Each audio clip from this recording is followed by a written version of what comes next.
In Cinema 4D R23, we integrated Magic Bullet Looks, the industry standard for creating and applying any kind of look to your project.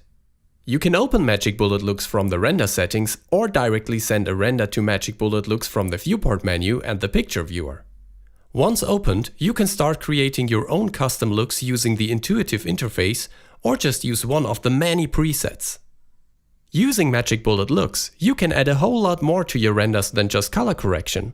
Things like grain, lens effects, lookup tables and many more can be applied too.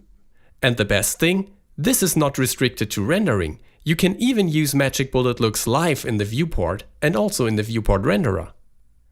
Magic Bullet Looks also integrates well with video post-production pipelines.